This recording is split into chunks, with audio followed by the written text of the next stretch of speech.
In this Sikha, the Rebbe is exploring the meaning of eating gebroks on Pesach. The Alter Rebbe writes in a tshuva that a machmer, someone that's careful with gebroks, Tavayel of bracha should come upon it because there's a concern of an isur d'oraisa. If a bit of raw flour that was on the matzah comes in contact with water, chas v'shalom, there's a possibility of it becoming chametz.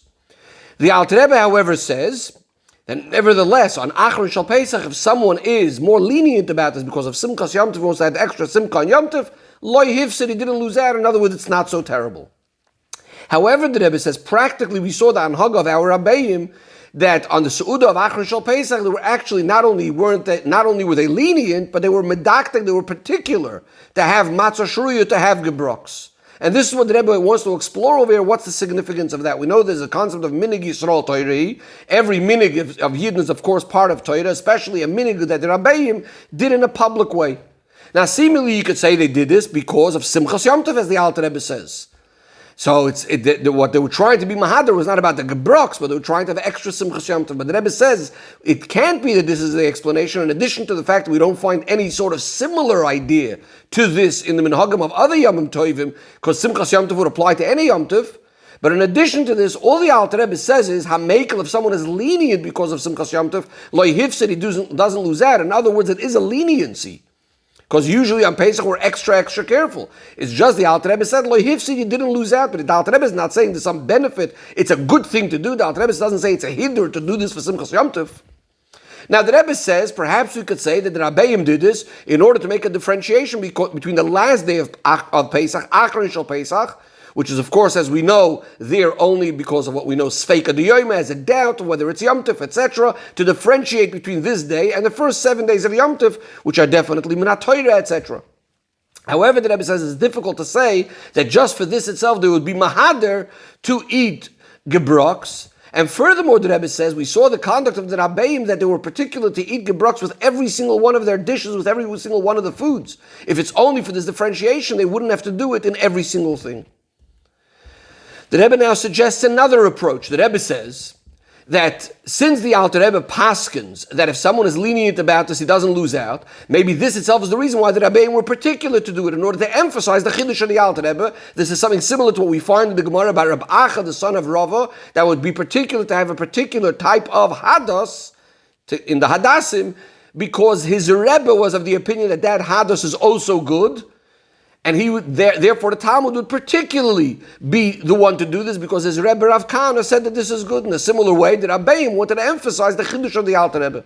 But again, the Rebbe says, from the fact that the Rabbeim are having this with every single one of their foods, we must say there's something more to this over here. That it's more about trying to represent what the whole point of Acharonim shel Pesach is all about, and therefore all the details on the foods of Acharonim shel Pesach. The Rebbe says, the explanation we could say is, it's known the difference between Pesach and Shavuos in regards to chametz. On the one hand, Pesach, chametz is of course an absolute prohibition. It's completely asur. When it comes to Shavuos, we know in the Beis HaMikdash there was something called Shtei HaLechem. This became an obligation, this became a mitzvah. The two loaves that were specifically made of chametz. And the explanation Chassidus gives is because chametz generally shows on one holding himself high, haughtiness, and arrogance and so on, which is the source of all evil, of course.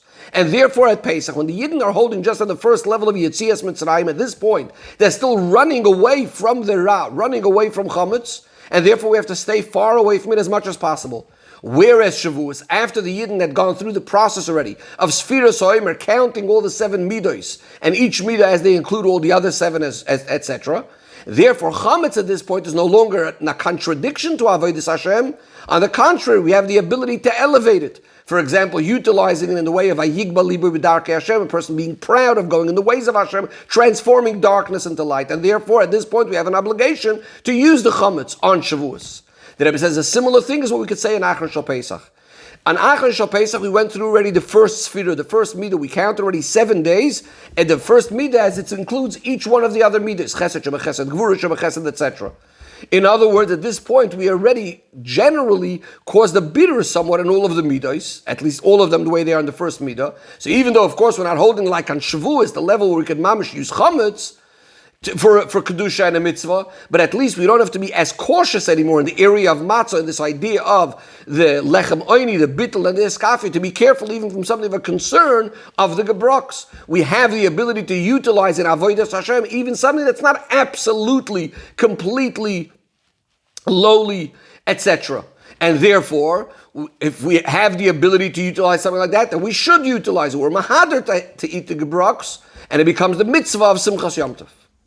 The Rebbe now moves on and says that we know that generally everything that the Chachamim tell us have a source and something similar in the Torah. And the Rebbe says a similar idea we could say over here, that this idea of eating matzah on Acharon Shal Pesach in a particular way comes from something that we find similar in the way matzah is eaten on Shvi Shal Pesach. The Rebbe explains. The Gemara learns out from Sheishis Yomim Toichel Matzos or by Yom HaShvi Atzeres LaHashem Elekecha. The Gemara says this teaches us that the seventh day of Pesach is optional, eating matzah is optional. And then the Gemara takes it a step further, that really from the seventh day we learn for the first 6 days as well, that eating matzah is not an obligation, but it's optional. Only the first night of Pesach is it an absolute mitzvah to eat matzah. But from the fact that we learn it from the seventh day, the Rebbe says, that itself tells us that the main idea of Rishus, of optional eating matzah, is mainly highlighted regarding Shvi Shal Pesach. Chassidus explains that when we say that eating matzah is a Rishus, that means we're reaching a higher level than when matzah is an obligation. And avodas Hashem, what this means is that when you're told that you have to eat matzah, that means the person on his own is not really holding at that level yet. He has to be warned, he has to be cautioned, to be careful, to be humble, etc., etc. Whereas when you say it's a reshus, that means it's completely optional, it's up to you. That means we're relying that you're going to make the right choices. You don't have to be warned anymore to do it. On the contrary, this is a level already of reshus. You're told, you have the option to do it, and we're sure you're going to do the right thing. And the Rebbe says that just like we said by Acharon Shal Pesach, that it's because we already counted the seventh Sefirah, that's why we could already hold by this level of Gebrux. A similar idea is by Shvi Shal Pesach. At this day, we're at the seventh day from the time of Nigla Alei Melech Malchei Amlach HaKadosh Baruch Hu, of that tremendous Gilui Elikus that happened at Yetzias Mitzrayim. And therefore, when it's the seventh day of that, we say the Yid fully internalized it, and therefore, he's holding at this level of matzah on his own. He doesn't even have to be told or warned, etc. Of course, the Rebbe says there's a certain difference between Shvi Shal Pesach and Acharon Shal Pesach. Shvi Shal Pesach is the seventh day from the Gilui from above. And therefore, even on the seventh day of Pesach, all what he's being told is that you have the option of eating matzah, and we know you're going to do it. You're going to hold by that level of bittul.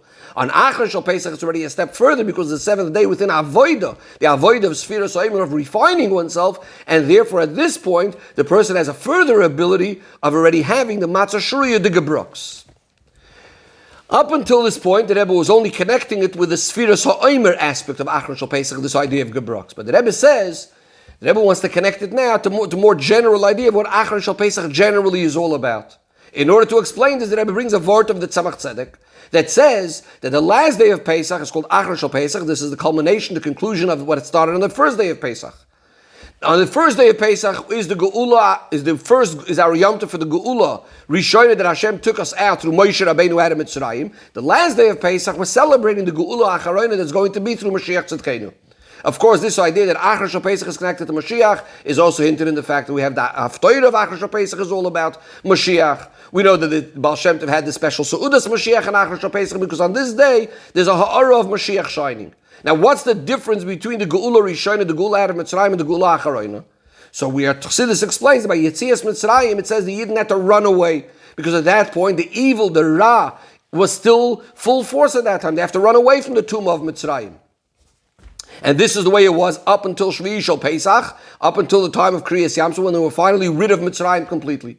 And this is why the Yidden are being told, Lo yisaychel of chametz, you're not allowed to have chametz, you have to be careful.